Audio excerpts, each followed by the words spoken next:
Aging gracefully means caring for yourself the way you have cared for others all your life. With this beautiful thought, I warmly welcome everyone to today's session. I am Jayasurya, the moderator for the today's session, and it is my pleasure to be with you all today. It gives me great happiness to welcome our esteemed speaker, Dr. Sameeksha Das, Senior Resident, Project at the Geriatric Clinic and Services, NIMHANS. Dr. Sameeksha has completed her postdoctoral fellowship in geriatric psychiatry from NIMHANS, following her MD in psychiatry, and brings with her rich experience in working with older adults and their mental health needs. Ma'am, we are truly honored to have you with us today, and I am happy to introduce you to our participants. Welcome, ma'am.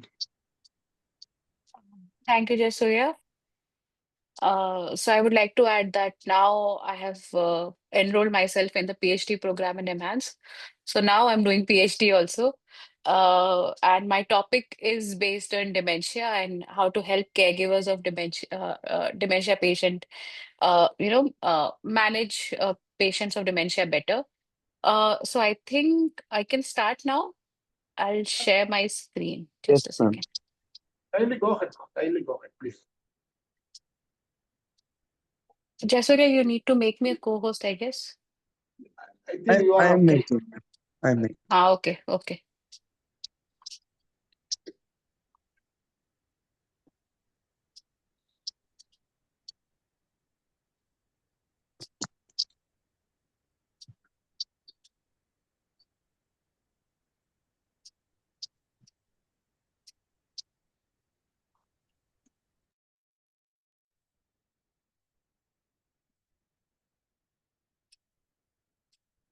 There's a first page, Jasuria, the first Yes, page ma'am. is getting shared, right? It is Yeah, okay. reversible cause of dementia. Yeah, Yeah. yeah. Just let me check. Uh,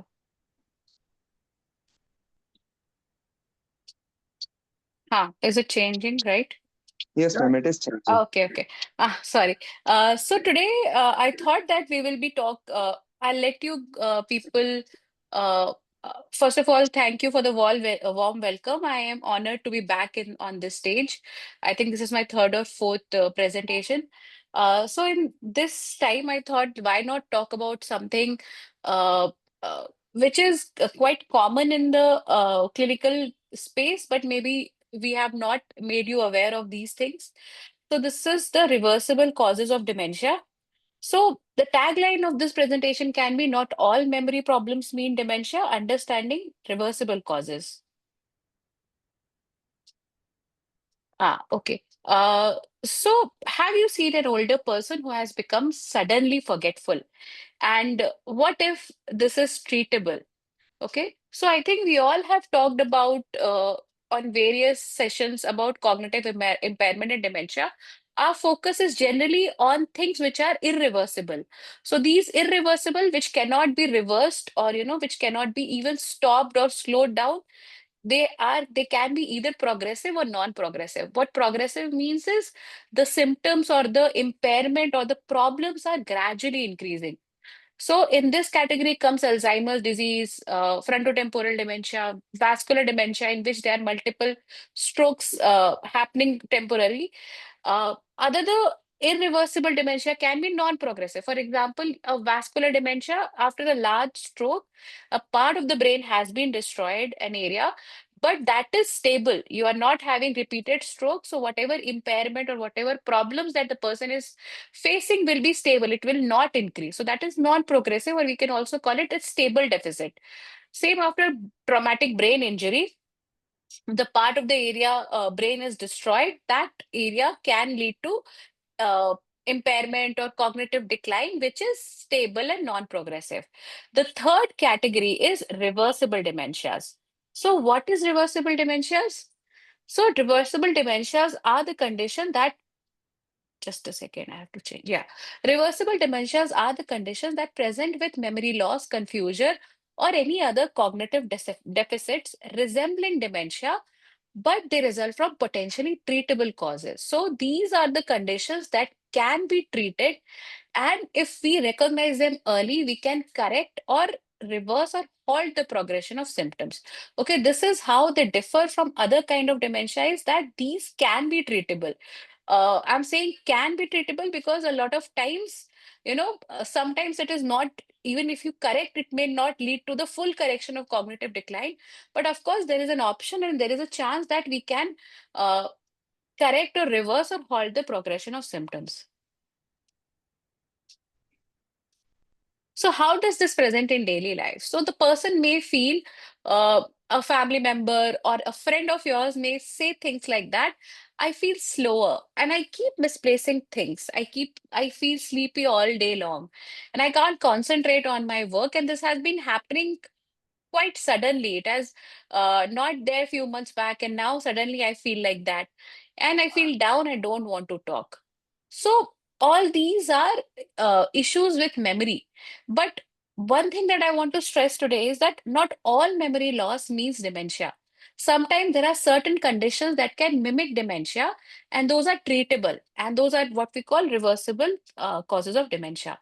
Now, here I would like to tell you that dementia, the word is kind of a misnomer, like reversible dementias is a misnomer because with dementia, we expect there to be significant impairment, moderate, with time, moderate to severe disability and, difficulty in day-to-day activities and getting dependent on a caregiver. But when we talk about reversible dementia, these kind of causes will not cause moderate to severe impairment. Maximum, it can cause a mild cognitive impairment or mild cognitive symptoms. Okay, so if you see a person who has moderate or severe dementia, the cause is usually not reversible, or there can be second scenario which I will discuss next. So still, so if you have somebody with mild cognitive impairment or mild problems with, uh, memory or sudden small amount of forgetfulness, then it is important to rule out these reversible causes of dementia. At the same time, if a person has significant cognitive impairment that has been progressing and suddenly there has been some worsening, then also there is a point to rule out these reversible causes, because ruling out and treating these reversible causes will let the person function better. So whatever is remaining will be the irreversible form of dementia. So treating reversible causes improve quality of life, and dementia can sometimes even unmask neurodegenerative dementia, which are the okay, which are the irreversible dementia or can worsen an irreversible dementia. So a person can have reversible causes of memory issues or reversible causes of dementia alone, or what can happen is that reversible causes are superimposed on a underlying neurodegenerative dementia such as Alzheimer's or vascular or FTD. Okay, so what can happen if there is a superimposition? The reversible causes will make it more apparent to the caregivers or the person that they are having problems with memory. So a reversible condition makes an early stage dementia appear worse. So even if the dementia, neurodegenerative dementia is in early stage, the person may appear worse. They bring a symptom to attention earlier and it can overlap as we discussed. So here also there is a reason or there is merit to the fact that we can treat reversible causes, and this can help with underlying dementia. uh, Underlying dementia, this is the underlying dementia will continue to progress, but whatever treatable part is there, we can treat. This kind of disclaimer I have given earlier because I don't want people to be, magically hopeful that, okay, maybe the moderate or severe memory loss we are we are seeing in a person can be due to a reversible cause. And if we treat the cause, then, the person will be completely fine. So as we discuss, reversible causes, it may sound very nice and very, hopeful that these are reversible causes. And if we treat the causes, the person will go back to normal. So that can happen only in mild cognitive impairment or mild problems with memory. With severe and moderate, there definitely is more likely that there is a irreversible form of dementia, or what we call generally neurodegenerative dementia. So what are the different causes which can lead to, forgetfulness or cognitive impairment, and which we can treat? So what are the reversible causes? So first comes metabolic and hormonal causes. So hypothyroidism. So hypothyroidism is a very common cause of cognitive impairment, especially in elderly. And this is very easily missed. So that is why when we do an annual checkup for elderly, and we advise whenever somebody comes with cognitive impairment, one of the functions, one of the tests that we advise them to is thyroid function test to check TSH, T3, T4. And sometimes they are on thyroxine or they have discontinued their thyroid medication, or they are not taking adequate thyroid medication. So next step would be optimization of thyroid medication. So that is why you need, if you are on thyroid medication, you need to be in constant uh, check with your endocrinologist. Every 3 to 6 months, you need to repeat your TSH and check if it is in the normal limit. If needed, you need to increase the thyroid medication. Second is vitamin B12 deficiency. In India, it is very common. The amount of vitamin B12 deficit patients or person we have in India is staggering. There can be multiple reasons. One can be that we have a very large population dependent on vegetarian diet. So their vitamin B12 levels can be low. Second is some problem with the absorption of B12. Okay. For that also, there can be vitamin B12 deficiency. So folate deficiency also is responsible, and it is also linked to vitamin B12 absorption. So that is why you need to be, so you can have a simple check. We have blood tests available to check vitamin B12 and folate. And if it is deficient, you need to supplement it from outside.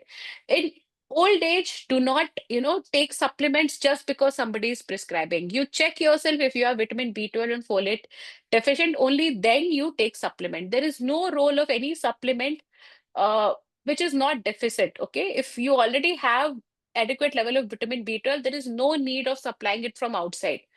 Most people are deficit, but you need to check before you start taking vitamin B12 or folate or any other medication. So supplements can sometimes cause more harm than be helpful. That is why we always advise that, you check the levels of your vitamins and things, and then you start a supplement. Third is electrolyte imbalance. In elderly, it is older adults or with aging population, it is very common to have hyponatremia, which is low sodium. So a lot of antihypertensive medication, a lot of other medication can cause, this population is exposed to a lot of medication. One of them is antihypertensive or blood pressure medication. So those can also cause hyponatremia or low sodium. Uh, a lot of times we are not able to find out what is the reason of low sodium, but people like this will have low sodium, and there will be disorientation, some irritation, memory difficulties. That is why we need to check if the sodium is low. That we call as hyponatremia. Sometimes after a period of diarrhea or vomiting, a person may have low sodium. Okay, so there also you need to be uh, a bit, alert that is my sodium getting low. Another is hypercalcemia, that is increased calcium. That can also happen due to some drugs. Then is hypoglycemia. A lot of times when there is hypoglycemia, that can lead to, or if the blood sugar fluctuations are there, that can lead to memory impairment. Then hepatic or renal encephalopathy, what it means is hepatic problems, liver problems or kidney problems. So if there is problems in liver and kidney, that can also lead to memory issues. So what they do is there is brain dysfunction from altered metabolism or toxin buildup. So how do you manage these is, if you have whatever is there, you need to correct it. Low sodium, you need to supply sodium from outside. You need to restrict water to some extent. You need to check your blood sugar and manage your blood sugar medications, or whatever is the cause, you need to treat it. Okay, so correct the underlying metabolic disorder.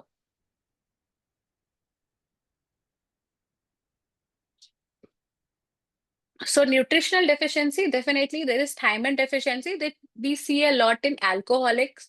I'm sorry, I should not have said people who use or abuse alcohol to a large extent.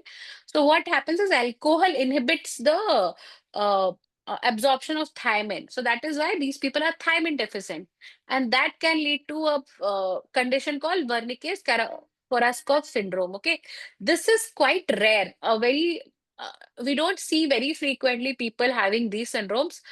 so this is the extreme form of, memory problems related to alcohol. But alcohol as such will inhibit thiamine absorption and can lead to thiamine deficiency, which can then lead to memory problems.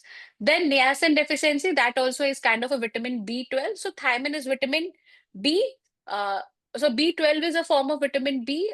These are also vitamin B, thiamine, niacin. These are the different forms of vitamin B. And then comes protein calorie malnutrition. So in elderly or in older adults or in aging population, what is happening is your muscle mass is going down. That we call as sarcopenia. So the level of muscle is going down.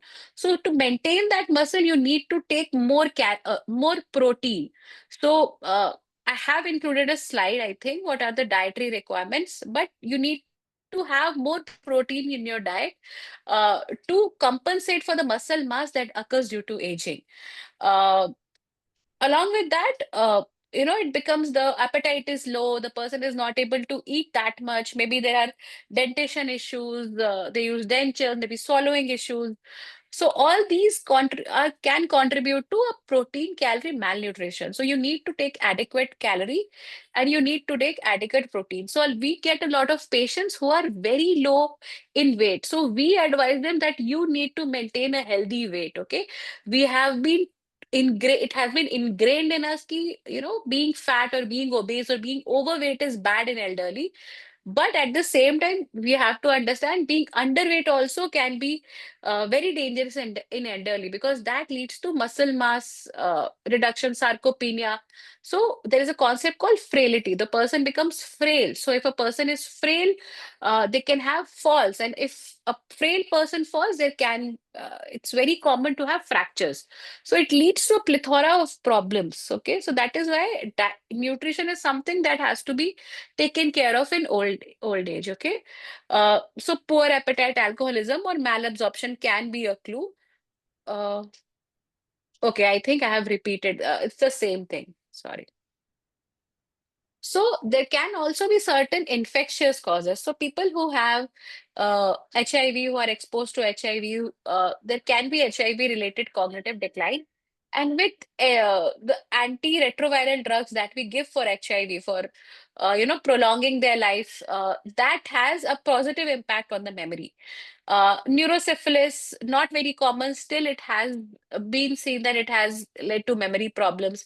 TB, which is very common in India, TB meningitis, viral encephalitis. A lot of times, if you have a patient who has had very severe kind of cognitive impairment with restlessness, with a lot of behavioral problems that is happening between 2 years, so that we need to look for viral causes of encephalitis. Like viral encephalitis is one of the reasons that can lead to very dramatic picture of dementia in a patient, right? And there is emerging recognition of the fact that there has been a post-COVID cognitive impairment. I tried to study, I did not get time much, but there has been some, uh,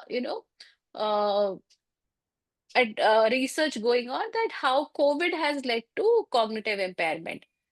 So the management is treat with antimicrobial or supportive care depending upon the uh, infection that is causing the problem.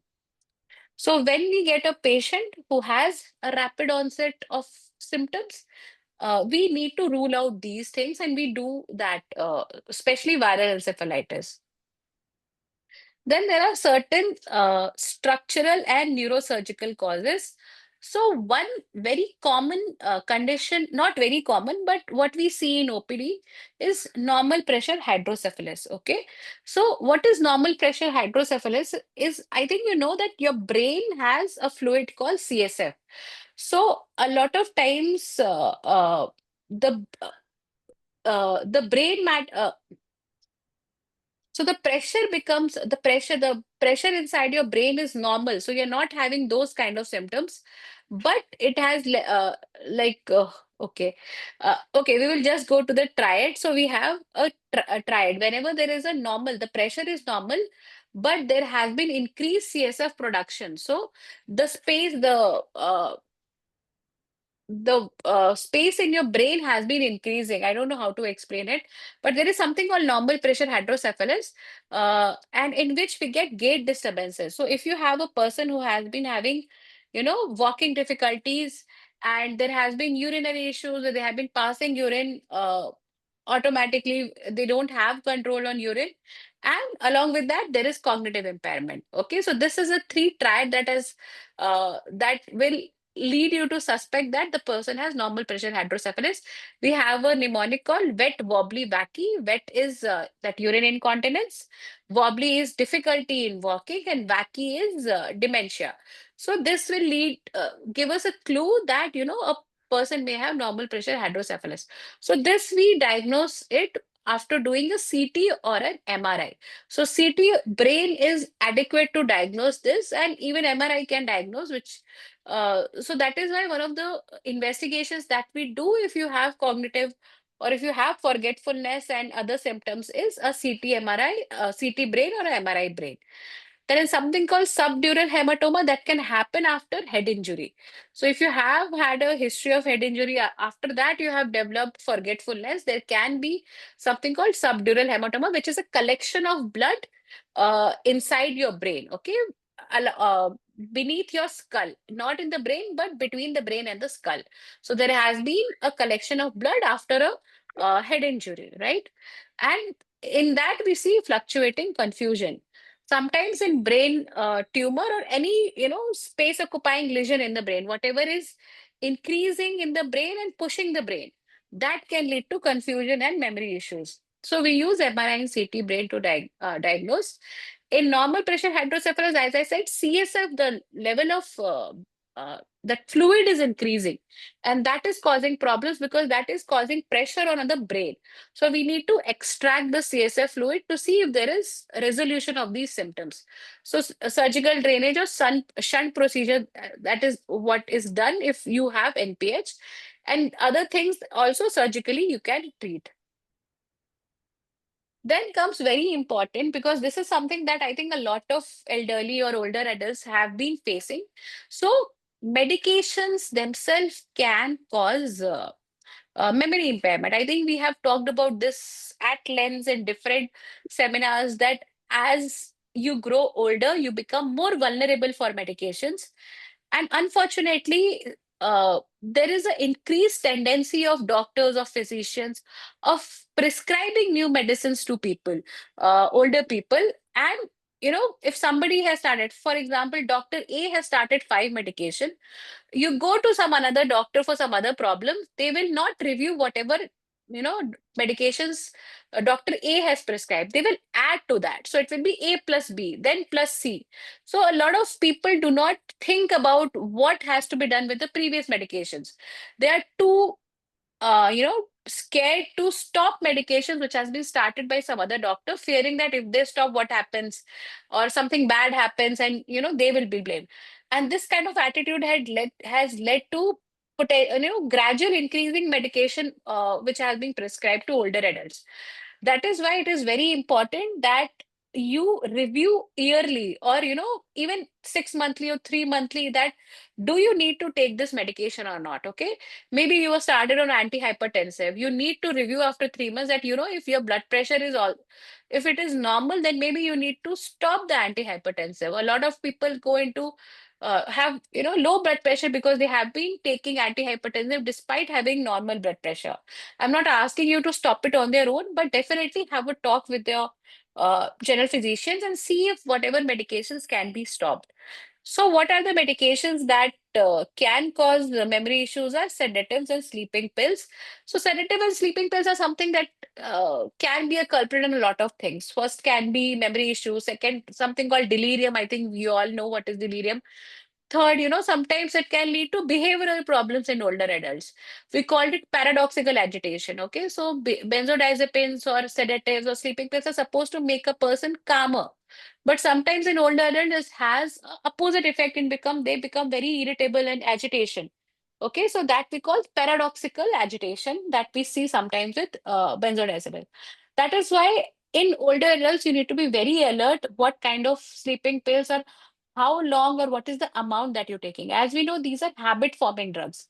Once you start, it becomes difficult to discontinue or to stop. So that doesn't mean if you need them not to take at all. Definitely, if there is need, you are having insomnia, you are very agitated, anxious, then there is a need for you to take benzodiazepine, but that has to be done under the guidance of a doctor, and you should be okay with them reducing and stopping in future, because people become so attached to them, because it becomes very difficult to taper. Second is, so if you know that these are the problems, I think it will be easier for you to taper and stop these medications. Second is anticholinergics, like trihexyphenidyl, a lot of urine medications that are anticholinergic. So more than you, I think this is something that general physicians have to know, or your doctor has to know what are the medications that have to be reduced or stopped after a time. Okay. Second, opioids. So some opioids have been given for pain or some other things, for cough. So that also can lead to uh, memory loss. And corticosteroids. So steroids are something that have been prescribed very frequently for some autoimmune or something, some pain. So they can also cause memory problems. So that is why even corticosteroids can cause psychosis. So these are also the drugs that can be a culprit in causing memory problems. Okay. And thirdly is polypharmacy. Even if maybe the individually the medications are not the culprit, but together they can have a significant impact on your memory. Okay.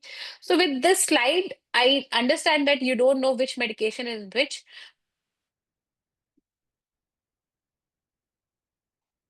Doctor, you are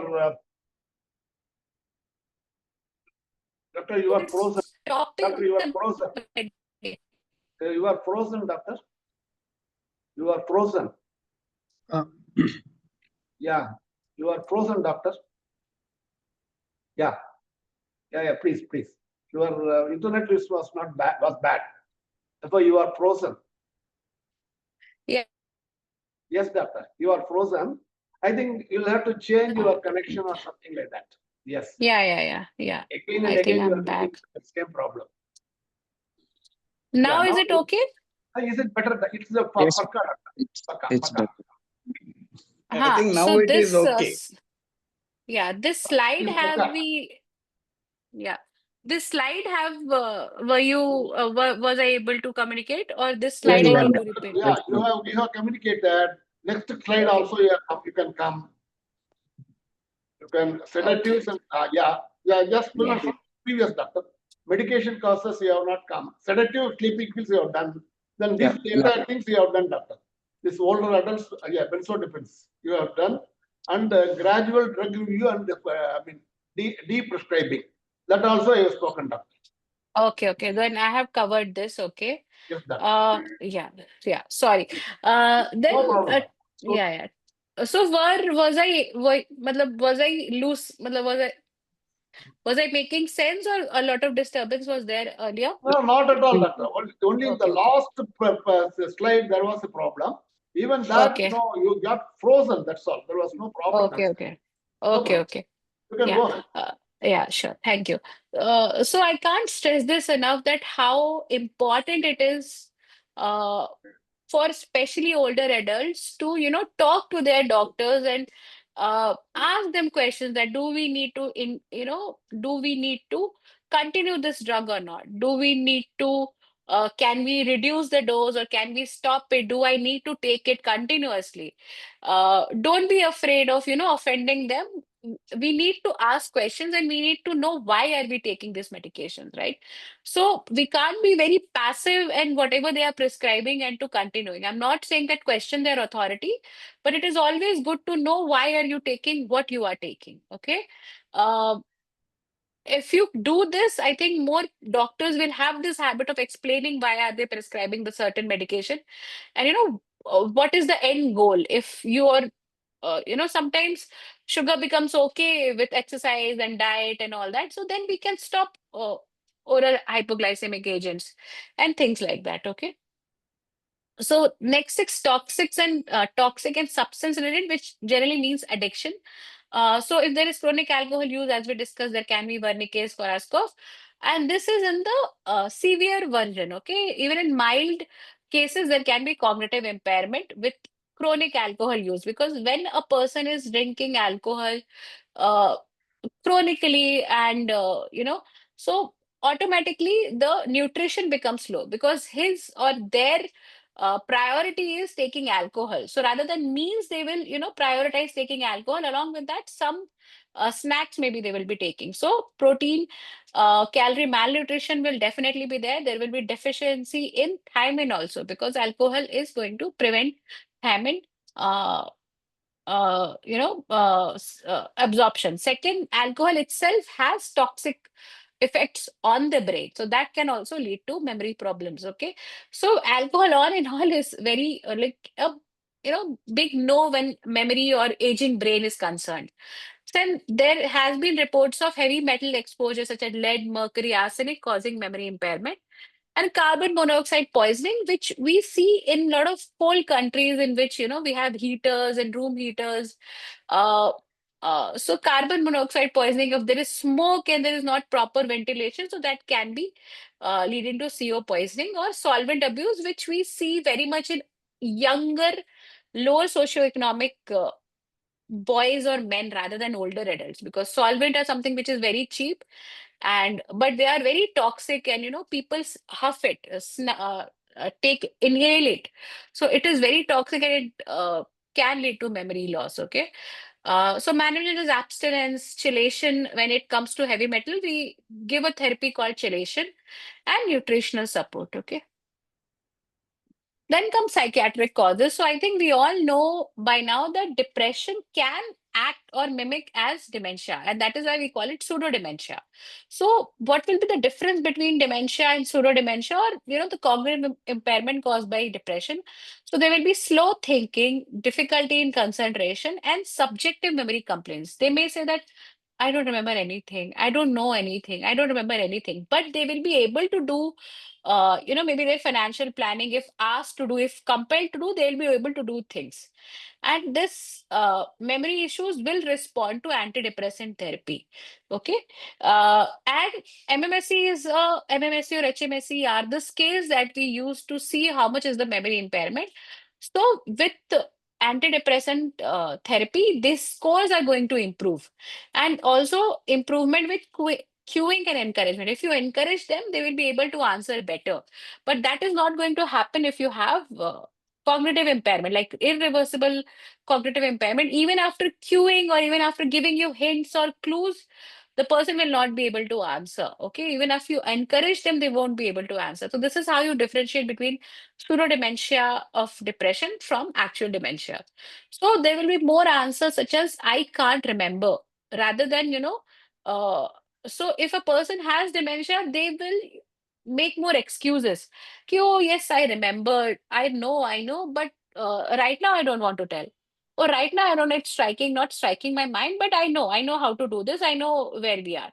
But in dementia, there will be straight denial. No, I don't know anything. Or I so this is the difference. In true dementia, it will be I don't know, I forgot. But in depression, it will be I don't know, I can't remember anything. Even anxiety can lead to cognitive slowing. So that is why when we see a patient which has come with cognitive impairment, uh, so a very big factor for us is ruling out anxiety and depression. Very commonly we see that the person is very anxious and they are not doing well on these HMSE or MMSE scales. So we need to calm them down and maybe try again, or maybe give something for the anxiety and later do again a scale, a test to see if has been any improvement. A lot of times, there has been a start of the neurodegenerative disorder, and with that there has been depression. So after we treat depression, there has been uh, some improvement, but definitely uh, later on there is more worsening because of the dementia. Doctor, 1 second. What is MMSE, doctor? There is a question from that. Yeah, Please. yeah. So MMSE is mini mental status examination. So I don't know if this has been covered, but when you come or when somebody comes for evaluation for memory, so one thing that we do is first is to we take the history that what have you been experiencing, maybe talk to the family members. Another objective thing that we do is we put a scale. A questionnaire is there in which we ask you questions, we ask you to do something. So that scale we put to see how much is the cognitive impairment. So we can assign you a number, okay? Mr. A scored 30 out of 31, so maybe there is no cognitive impairment. So HMSE, if you score 24, 25 up to 31, that means there has not been much cognitive impairment. So this is to quantify what is the memory issues that you are having. So it is a scale or a questionnaire. MMSE, HMSE, all these are the questionnaire scales. Is that okay? Thank you, doctor. Thank you. That explains. Yeah. Yeah. Okay. So then sleep and sensory causes. So there is something called obstructive sleep apnea. I don't know if it has been covered or not, in which what happens is that when you sleep, your this area is such that it closes when you sleep. Okay, when you lie down and sleep, your airway becomes collapses, so you're not able to breathe at night. Okay, because we know that when we sleep, all our muscles are going into relaxation mode. Okay, especially in REM, so everything is relaxed. So uh, the airway that you breathe in, that becomes relaxed, so air is not able to pass inside. So you are having what we call apnea, you're unable to breathe. So what will happen is when you are going, so the clues can be a thick neck. People who are obese, they have more commonly that OSA. So what will happen is that you will snore a lot. Okay, instead of sleeping peacefully, you will snore a lot. So that can be a clue that you have OSA, and you will suddenly get up from sleep. Okay, you will have a very disturbed sleep because you are unable to breathe properly. Okay, so that is why there will be snoring, difficulty in falling asleep. You will have a very bad quality of sleep, and then you will feel sleepy in the morning, and you will feel lethargic all the time. So for good memory, okay, you need to have a restful, restorative sleep. Okay, if you're not able to sleep properly, then your memory will be impaired, or your memory, consolidation also will be hampered. So OSA is something that can lead to memory problems, that can lead to a lot of problems, actually, something to do with heart, because in sleep, the whole body is resting. Okay, restoration is happening. If the body is not able to get a good quality of sleep, there will be heart issues, you can have hypertension, you can gain more weight, become obese. Obesity is a risk factor. It can also lead to obesity. It can lead to heart problems and memory issues. So OSA is something that everyone should know. And if you have, then you have to take measures for that. Okay. So we have something called CPAP. I think if you have it, then you can discuss with your doctor. So obstructive sleep apnea. Second is hearing impairment, hearing and vision loss affecting cognition. So whatever memory that so how does memory work? So now I'm seeing the slide, I'm seeing the surrounding, I'm hearing the voices. So these are the sensory input that is going to my brain. Then my brain will convert it into memories. Okay, then it will be stored. So then later I can recall, okay, this is the slide that I made. This is the thing that I talked. I was asked this question. Okay. Imagine that I'm not able to see properly and I'm not able to hear properly. So the sensations are not there. What is my brain going to, store? My brain is not getting the signal to form memories or to make memories or to store memories. So that is why it becomes, and also if you are not able to hear, you won't be able to pay attention. Okay. For example, somebody calls me Dr. Sameeksha, then I will hear to them what they are saying. For example, you're not able to hear at all what other people are saying. So how are you going to, pay attention to that person? And memory is like out of the question because you're not even paying attention to that person. And a lot of times you can ask when you must with hearing impairment, they will ask once what happened. Hai. Third time they feel embarrassed. Ki, how many times am I going to ask them for to repeat themselves? So they stop asking. They just nod. Whatever you say, they will nod. It's not actually that they are listening. They are just saying this, that. And then the person caregiver will complain. that even if I told him to do this, he's not doing. Most probably they have not listened, and they have made it a habit of not asking questions, not just okay, हाँ ठीक है, काम चल रहा है तो चलने दो, let it happen this way. Because in old age it becomes, we have lived a long life, okay? We are set in our ways. So we can understand it becomes very difficult to accept a new thing. It can be with spectacles, it can be with cataract operation, or it can be with a hearing aid. So hearing aid adjustment takes time and a lot of motivation. Okay, so but that is something that causes memory impairment. And when we see people with memory impairment, we try to solve these problems definitely. If there is a cataract, we ask them to get cataract operation, to get their glasses checked, and to optimize their hearing and vision.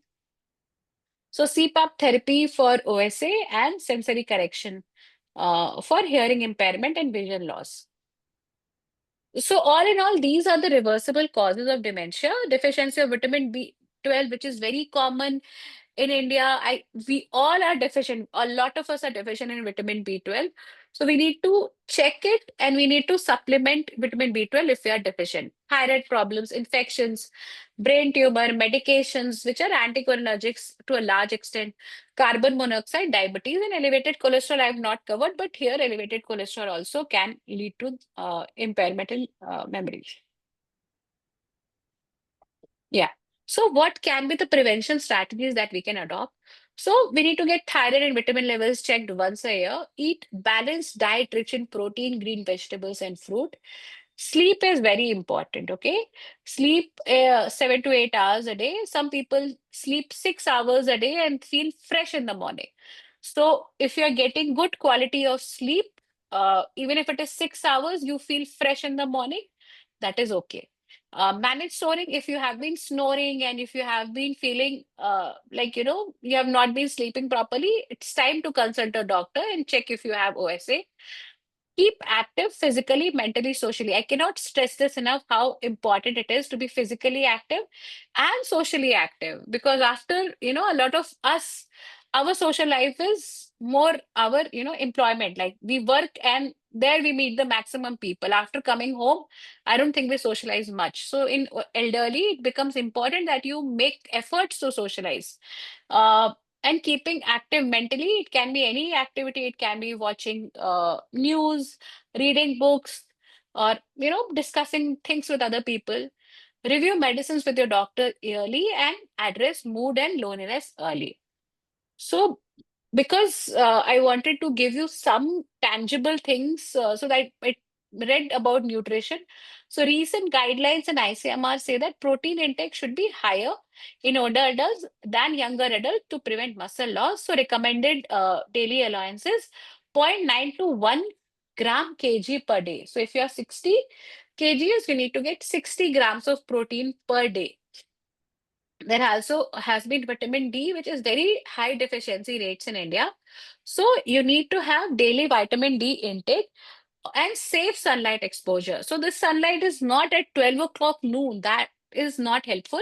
Early morning sunshine is what makes us produce vitamin D in the body. Along with that, a lot of people do not have the opportunity for that sunshine, and then it is definitely important that you supplement it from outside. So calcium rather than for memory to important to prevent osteoporosis and fractures, and vitamin B12, as we discussed, we are deficient because of vegetarian diet and reduced absorption. Okay. Uh, yeah. So I wanted to discuss a case, Vinay. I wanted to know that, you can write in the chat boxes just a second.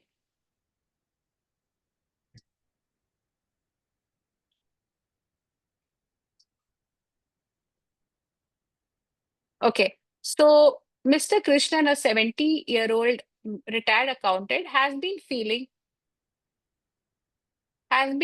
forgetful for the past 5, 6 months. His family notices that he misplaces his things more often, repeats questions, seems a little slower in thinking, and gets tired easily. He has low energy and sleeps poorly. He takes pain tablet every night for knee pain. He sometimes takes an over-the-counter sleeping pill. He has reduced hearing but never uses his hearing aid. He has been feeling sad and withdrawn after his wife has passed last year. He has been eating less and has lost some weight. His recent blood tests show low vitamin B12. Thyroid is a bit weak, low thyroid activity, slightly low blood salt or sodium, mild level of reduction, and his brain scan shows age-related changes, nothing serious. Uh, what do you think can be the reason of this forgetfulness or memory issues, and how much or what can we do to maybe improve his memory? I think perhaps he has to, improve his vitamin B12, take more vitamin B12, Okay. consult his doctor. So then see, second thing is that he has to improve his sleep. See, because major thing that is happening to him is that he is not sleeping well. Hmm. His sleep has to be improved. So that we need Yes. to help. That we need to help. In a very, very proper way. And one thing is that he has to stop taking medications of his own accord. He has Hmm. to consult his doctor and then only take Hmm. medication. See, in fact, if Hmm. anybody tests, polypharmacy or taking medicines off the record, without consulting Hmm. a doctor, that is perhaps the worst thing that can happen to him. Therefore, it is better Hmm. that he consults his doctor.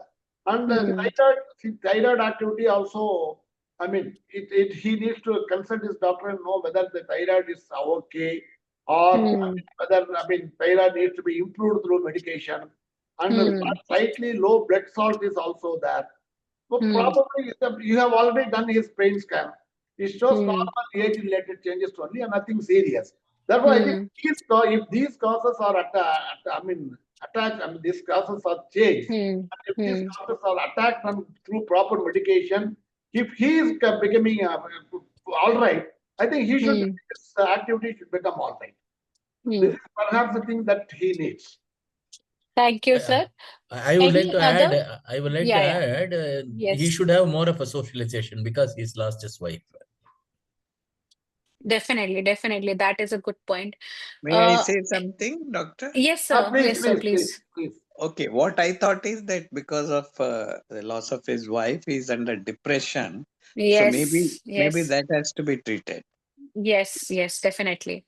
Uh, I'm not sure. Samsung, there is no name. Somebody raised hands. They can please Yeah, talk. yeah, yeah, yeah. Yes, Samsung. Yes, sir. Can you just name yourself, sir?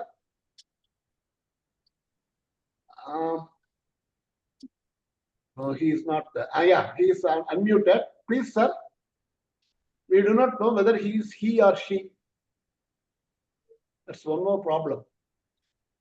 Okay, doctor. I think if he comes back, we'll take it, doctor. You can just go ahead. Yeah. Yeah, yeah, yeah, yeah. Please, please, Mukund. Yeah. See, what is missing is socializing in his life. Hmm. Especially when you grow old, you need Hmm. more of surrounded people, maybe relatives and friends. All those things are required, which is missing. So Yes, this may help definitely. him more. Hmm. That's what I'm looking at it. Yes. Okay, Yeah. because most of the time when he is older, then many of his colleagues would have passed away, and his wife's Hmm. spouse is also not there. So all Yes. these has given a very big impact for him. Yes. Okay, that was my Yeah. opinion. Yeah. So we can see how there has been little things, but they have been causing an impact on Mr. Krishnan. So he has been lonely. His wife has passed away. He has not been socializing. Maybe that is causing him to, be sad and withdrawn, which can be depression. Maybe because of depression, also, he's isolating himself more. He's not eating adequately. Appetite is low. That also can cause has caused weight loss, and that can also cause memory problems because, he's not eating properly. One more thing can be low sodium because not he's not eating properly, low vitamin B12, low sodium also needs to be corrected. As sir said, thyroid needs to be checked by the doctor. Here, one more thing is that he is 70-year-old. There have been some age-related changes. So we can't discount the fact that he is 70-year-old. With 70 years, we expect some kind of memory impairment. It won't be the same as 30-year-old or 40-year-old. But the problem is that is acceptable. We all will be facing memory issues when we grow older. we become 60, 70, 80. But what is causing a lot of harm is all the other things that you all have, discussed, and we all have discussed, right? So if we correct these things, then whatever is remaining is age related and nothing can be done about that. And all these are treatable and they're interlinked to each other. This taking sleeping medications and, uh, in depression what happens is that you feel everything more. If you feel the pain also more. Okay, so for emotions and pain there are similar, like very common pathway. So sometimes in depression we feel the pain more.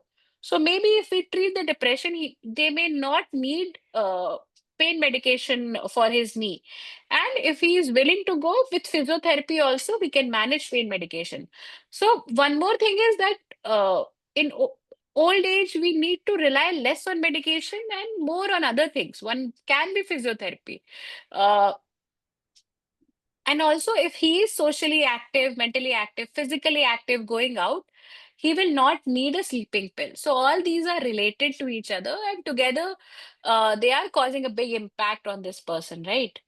Uh, so I think with this, I'll end my session. So I want to give you these take-home messages.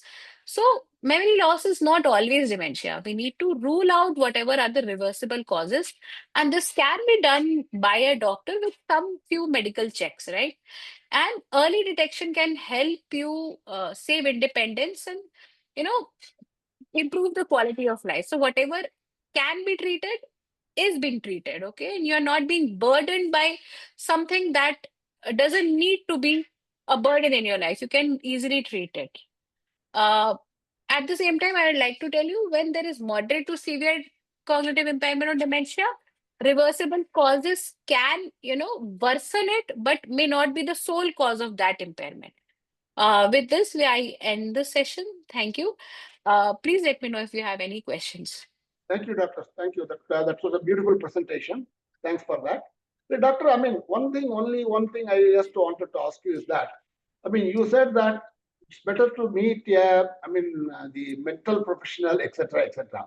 What is the timeline within which, see, when a person is expected to meet a mental doctor, mental health professional?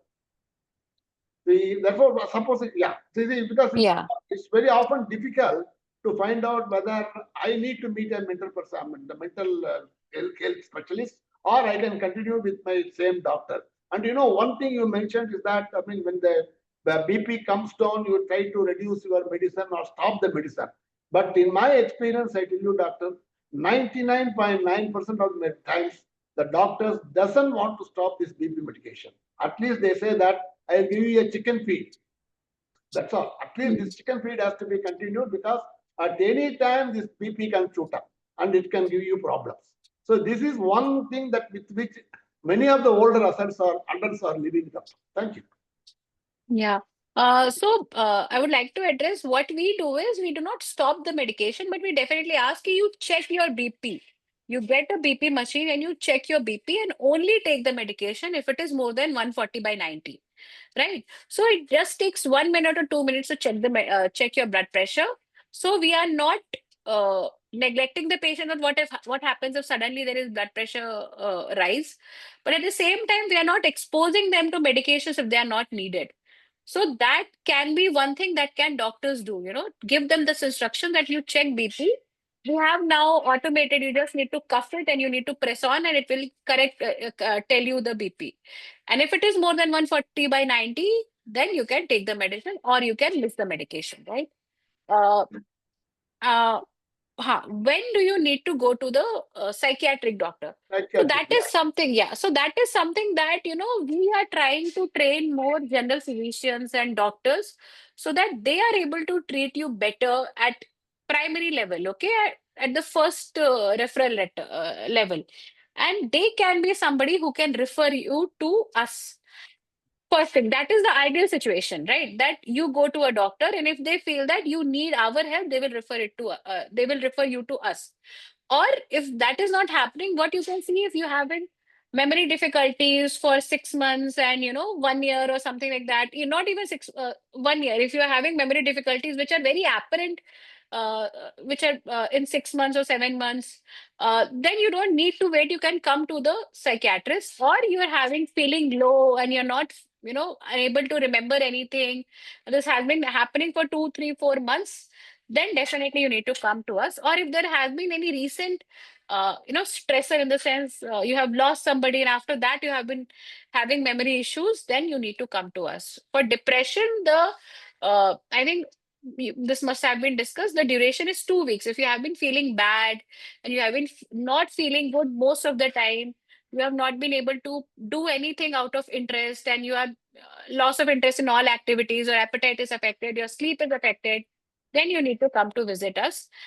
For sleep also, if you are having trouble in sleeping, then you can go to general physician or you can come to us, okay? Because sleep is something that is important. So if you are having difficulty in sleeping, rather than self-medicating or taking from a shop, it is better that you come to a psychiatrist or a physician. And you talked about NPH. I Yeah. mean, how to decide about that NPH? So I think this topic is a bit more clinical, but uh, with information you will be able to deal with things better, I feel. So NPH is something that your doctor is going to diagnose, but these are the three signs that are seen in NPH: is that you have difficulty in walking, and so it's not necessarily all three are present together. So you can have difficulty in walking, you can have cognitive impairment, or you can have urine incontinence.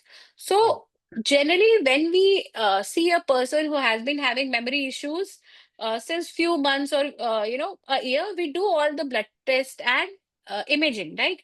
So if we do an imaging, then we can find out if it is NPH, or if there is NPH or not. A lot of time NPH is found incidentally, that we have just done the scan to rule out things, and then we found out, okay, there is NPH. So that is a condition that you should have an idea, and which can be diagnosed in CT. Mostly, that is my goal of mentioning it here. But more than that, I would like you to know about OSA, because OSA is very common, obstructive sleep Yes, apnea, yes, which yes, is yes. very common. Okay. I think some session must have happened for that. Yeah, we have had several sessions on that, doctor. We have that. On Hmm. sleep apnea, sleep apnea, and the importance of sleep, how sleep, I mean, how age-related sleep deterioration happens, what is that you can Yes, sir. improve that. All those things we Hmm. have discussed several times, doctor.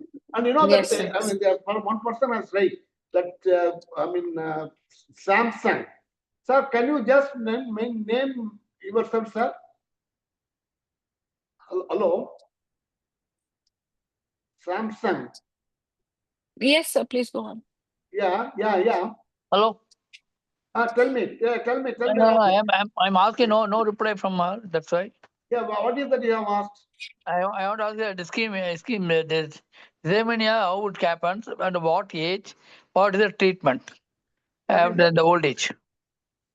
Can you I come am again? doing meditation, yoga, everything. I am 78 years old. I'm not. Sir, can you repeat your question once? My question is how it is happening, discrimination in the old age, at which age it comes. What's the treatment for ischemia? I'm doing the yoga and meditation daily by half an hour. Are you asking about dementia, sir? Yeah, he is, Uh, yes. He is asking about dementia only, but he is not mentioning the name correctly. Okay. Dementia. Okay.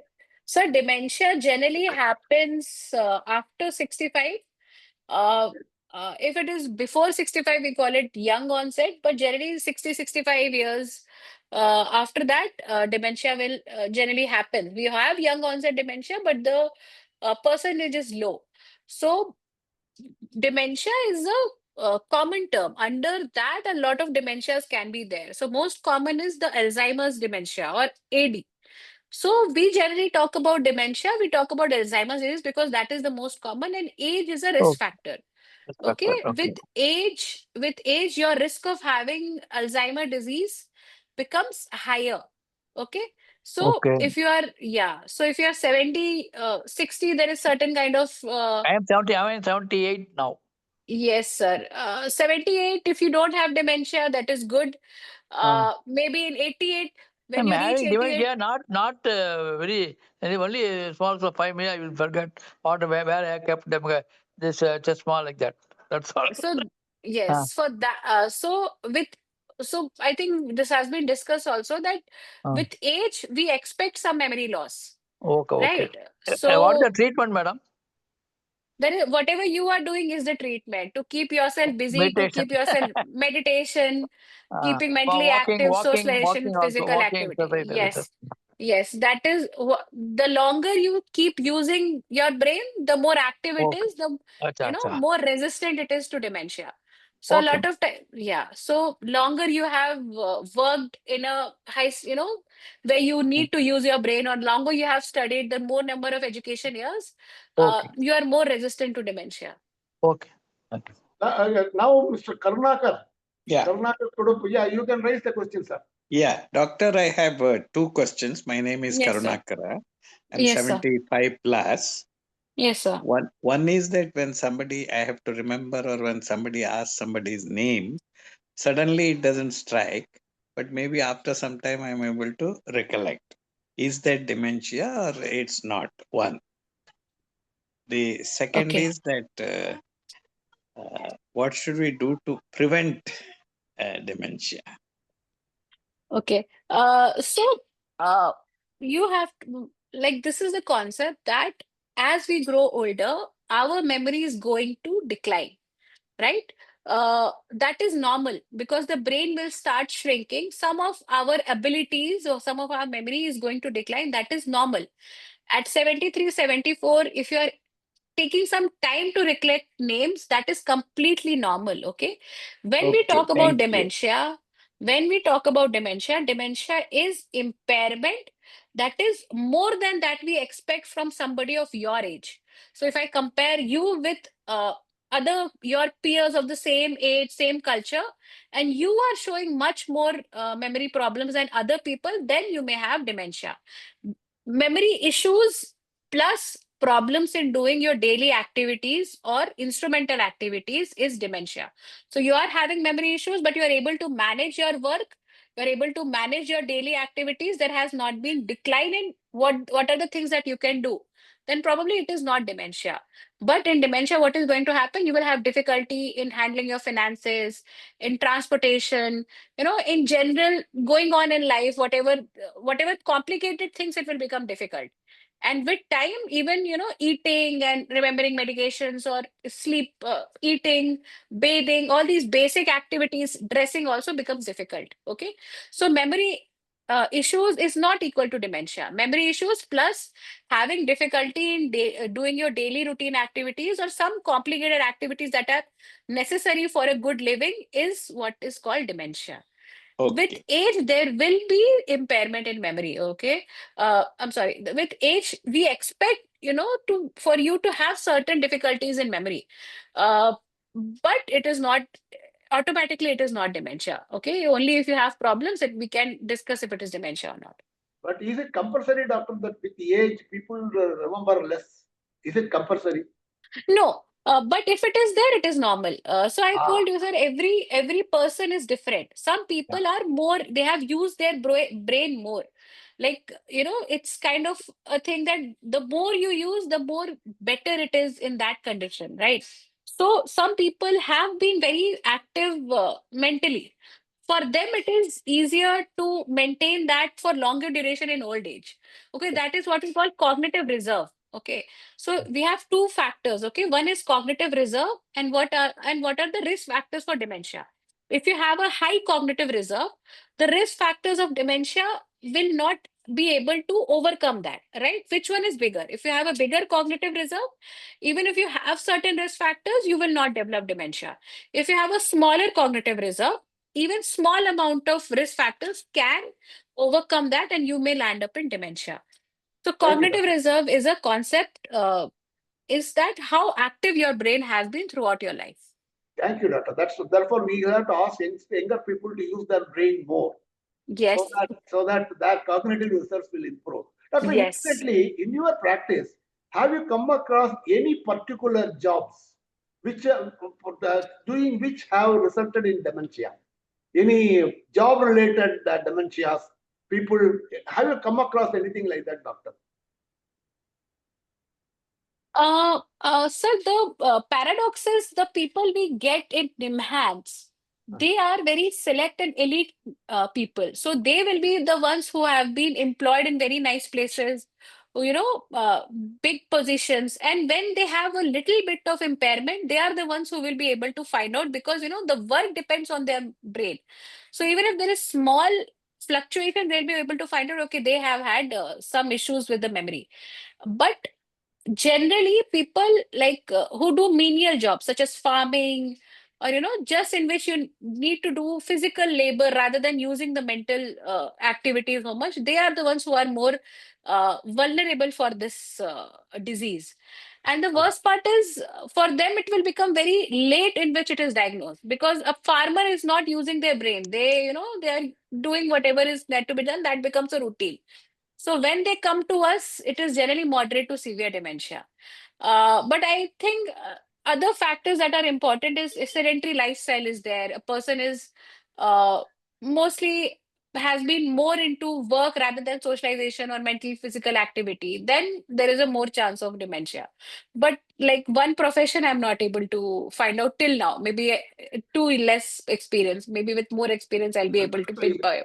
you will definitely get more experience on that. In fact, Yes. in another presentation like this, they were perhaps mentioning that, see, some of the people you said that repetitive jobs, that is, the Mm. people who are in repetitive jobs are people who are in the teaching profession.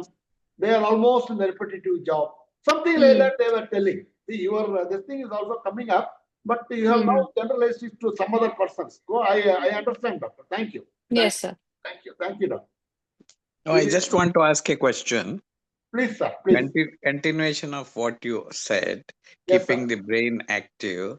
Ah. I am doing every day Sudoku and the crossword and jumble religiously every day. Do you think it is going to help, doctor? Yes, definitely. I'm sure it is helping. And that is what is separating you from other people, is that you are continuously working on keeping your brain active.